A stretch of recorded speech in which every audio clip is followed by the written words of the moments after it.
بسم اللہ الرحمن الرحیم اللہم صلی علی سیدنا محمد وعلی آل محمد۔ حضرت عبداللہ بن مبارک کے والد کا نام مبارک تھا۔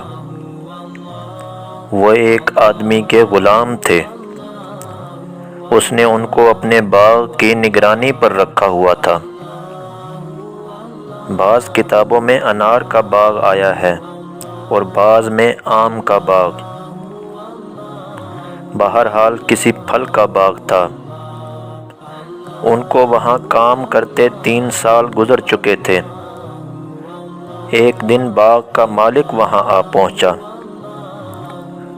اس نے ان سے کہا، بھائی مجھے آج کوئی پھل تو کھلاؤ۔ وہ ایک درخت سے پھل لے کر آئے۔ جب اس نے کاٹا اور کھایا تو کھٹا تھا۔ مالک نے کہا، آپ تو کھٹا پھل لے آئے ہیں۔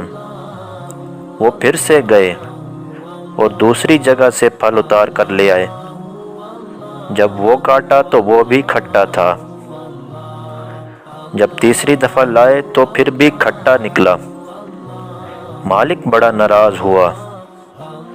اس نے کہا، تمہیں باغ کی رکھوالی کرتے ہوئے 3 سال گزر چکے ہیں، لیکن تمہیں ابھی تک پتہ نہیں چلا کہ کس درخت کا پھل میٹھا ہے اور کس کا کھٹا۔ جب وہ خوب ناراض ہوا تو حضرت مبارک نے بالآخر کہا، جی آپ نے مجھے باغ کی نگرانی کے لیے رکھا تھا، پھل کھانے کے لیے تو نہیں رکھا تھا۔ میں نے 3 سال میں کبھی کوئی پھل توڑ کر نہیں کھایا، اس لیے مجھے نہیں پتا کہ کس درخت کا پھل کھٹا ہے اور کس درخت کا پھل میٹھا۔ اس مالک کو ان کی یہ بات اتنی اچھی لگی کہ اس نے ان کو آزاد کر دیا۔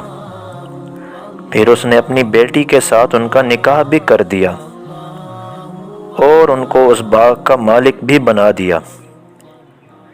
اللہ تعالیٰ نے ان کو ایک بیٹا عطا فرمایا جس کا نام انہوں نے عبداللہ رکھا، اور پھر وہ اپنے وقت میں عبداللہ بن مبارک بنے۔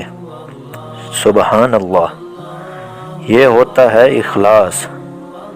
دوستو، اگر ماں باپ اتنے متقی اور پرہیزگار ہوں گے تو اولاد بھی ولی اللہ پیدا ہوگی۔ ہمیں بھی اپنے گریبان میں جھانکنے کی ضرورت ہے۔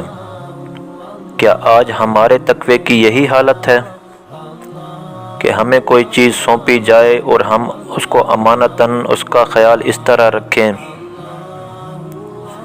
امید کرتے ہیں آپ کو یہ بات اچھی لگی ہوگی۔